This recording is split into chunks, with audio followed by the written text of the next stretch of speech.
Bueno, abrimos ya nuestra sección de igualdad y ya saben que cada semana llega con ella la delegada de Igualdad de Radio y Televisión Canaria, que es Noemí Galván, que está ya con nosotros. Y vamos a hablar hoy, Noemí, de educación sexual para todas las edades, ¿verdad? ¿Qué tal, Marta? Sí, buenos días. La educación sexual tenemos asumido que es algo de la juventud, pero no, hace falta educación sexual, es una herramienta fundamental para la prevención de las violencias y hace falta, y vamos a comprobar por qué, a cualquier edad. Hoy nos visita una mujer que se dedica profesionalmente a ello, es terapeuta, sexóloga y además tiene una visión muy divertida de cómo hacer esa educación sexual. Se llama Isa Duque, pero la conocerán más por su canal de YouTube, que es Psychowoman. Isa, ¿qué tal? Bienvenida, buenos días. Buenos días. Hola, buenos días. Muchas gracias. Isa, hablaba eso de una herramienta de prevención de la educación sexual, de la falta de contenidos. ¿Cómo surge ese canal de Psychowoman de ciberactivismo? Porque es así como lo identificas. Sí, un poco el proyecto de Psychowoman surge de, bueno, yo trabajo con gente de todas las edades, pero sí que llega un momento que me empiezo a centrar mucho en la chavalería, ¿no? Personas ya a partir, bueno, de tercero, cuarto de la ESO, bachillerato, y llega, bueno, llevo más de 15 años, pero hubo un momento en el que se paralizaron mucho las actividades y por otro lado veía cómo se iban creando nuevos canales, ¿no? Los que se hablaba de sexualidad, muchas veces pues cargado de mitos, de sexismo, reproduciendo como ciertas violencias, ¿no? Y entonces, bueno, yo que venía de un mundo nada digital, ¿no? Que yo venía mucho de las aulas, pero no era nada de, bueno, no me gustaba mucho el tema del vídeo, ni de grabarme, ni así. Bueno, pues a raíz de que el alumnado me animaba mucho, me rodeé de un equipo y empecé a crear contenido en formato de vídeos educativos para gente joven y no tan joven como decías, ¿no? Y subirlos, utilizar sus herramientas y su lenguaje para trasladar pues, esos mensajes que consideraba sobre la educación sexual integral, pero también de otros muchos temas que nos suelen preocupar y que no suele haber, bueno, o sea, en el que a veces no es fácil encontrar como información de calidad o más crítica, ¿no? Claro. Quizá el canal de Psychowoman se ha convertido, el canal de Isa Duque, en una especie de herramienta de contraprogramación a la cantidad de canales con otro contenido, justo al contrario, que proliferan por redes como YouTube, ¿no? Sí, totalmente. De hecho, la idea era eso, crear un espacio de contrainformación, ¿no?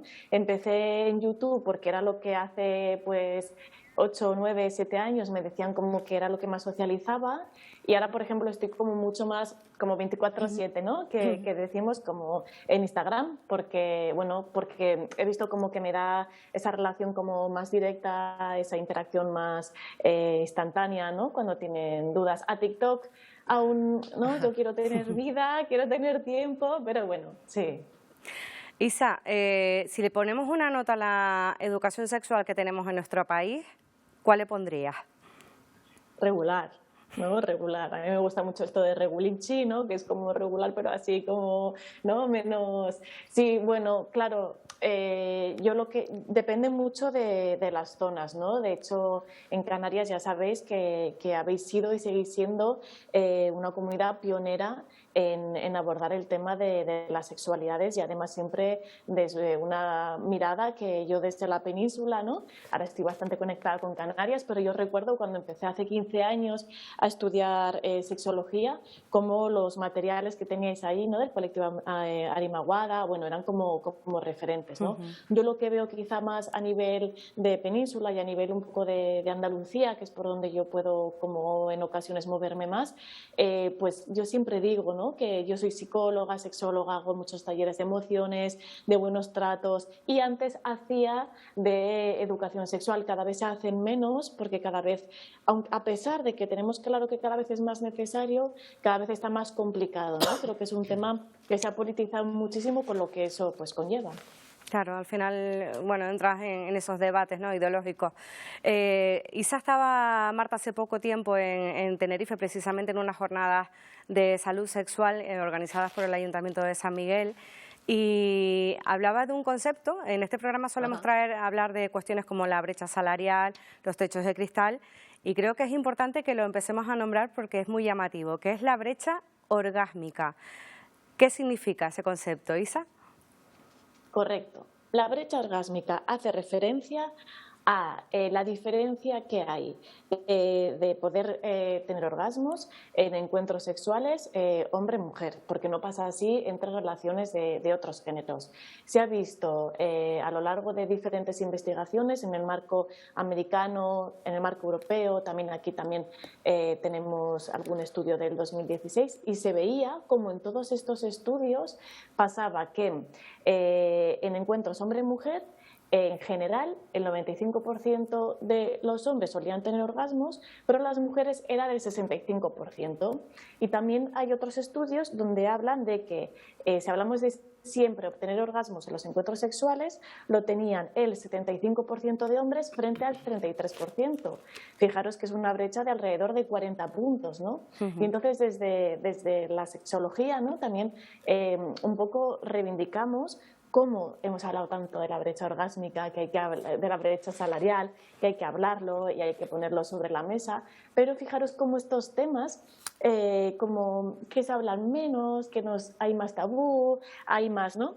Y claro, es un tema importante porque yo, por ejemplo, que llevo más de 15 años en la consulta, he escuchado a muchísimas mujeres viviendo como un problema individual la dificultad para tener orgasmos y atendiendo a los datos vemos que no es una cosa individual, que es una cosa colectiva, que es una cosa estructural.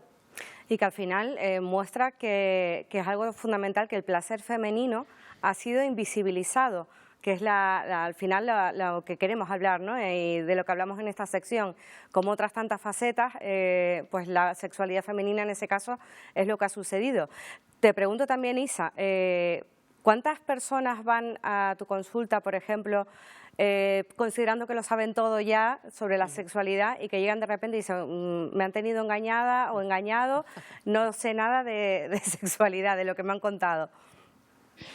Claro, en general esto de yo lo sé todo dura muy poco, porque ¿no? Yo siempre cuento muchas veces que no es que seamos tontos o que seamos tontas, ¿no? Por no tener cierta información, es que no nos han contado nada y como decías, lo que nos han contado ha sido desde una mirada muy androcéntrica, muy basado en un modelo masculino, ¿no? Yo muchas veces cuando hago formaciones, ¿no? Con gente de más edad, hay una que se llama Todo lo que nos han contado es mentira y empiezo diciendo que, por ejemplo, el cómo hemos llegado a esta vida, ¿no?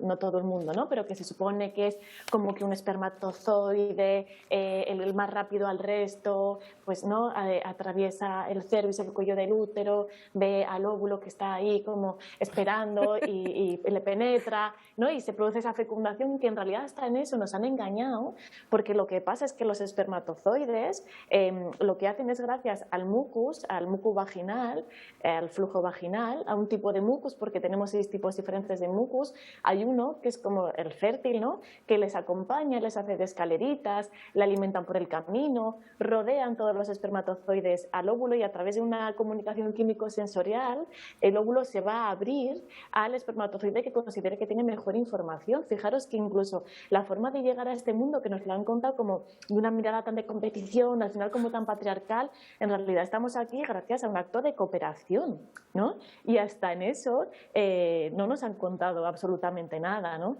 Y claro, lo que decías de invisibilizado, claro, ha habido partes muy importantes, ahora si queréis hablamos, ¿no? Que han sido invisibilizadas a lo largo de la historia por épocas, pero también ha pasado que como hace décadas, ¿no? El placer de las mujeres es que no importaba, existía el delito conyugal y parecía que ni sentíamos ni padecíamos porque, bueno, pues igual nos daban, ¿no? Como si eso de los deseos y los placeres no tuvieran que ver con nosotras, ¿no? Y cuando se empieza entonces a reproducir el guión sociosexual, ¿no? O el guión que supuestamente tenemos que reproducir en un encuentro hombre-mujer, que esto lo podemos ver pues en todas las pelis románticas, en las series, en todo, ¿no? Claro, pues nos ponen como un modelo que en general a la mayoría de personas con vulva, a una gran mayoría, los estudios hablan de en torno al 70-90% de personas con vulva, el imaginario que es que yo me tumbo, claro.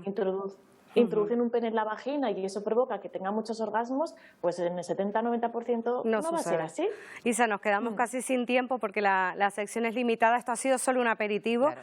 Yo les invito a que si quieren conocer más a Isa Duque, a ver además cómo traslada todos estos mensajes con humor, que es fundamental también, y naturalidad, que acudan a ese canal de YouTube, a sus redes sociales, Psicowoman. Gracias por acompañarnos, Isa, ha sido súper interesante y ojalá que empecemos a romper tabúes y a hablar más de estos temas y también darles un enfoque de género, que es fundamental hablar también y desterrar, por ejemplo, esas palabras como lo de cumplir, ¿no? Cuando se hablaba de las relaciones sexuales, eliminar esas cuestiones del lenguaje. Gracias. Un abrazo, Isa. Otro abrazo, muchas gracias. Chao. Pues gracias, Noemi. Chao. No nos queda apenas tiempo. Hay que tomar nota. Yo ya me apunté el nuevo término y mucho que aprendemos. Gracias, Noemi. Gracias, buena Hasta semana. la próxima semana.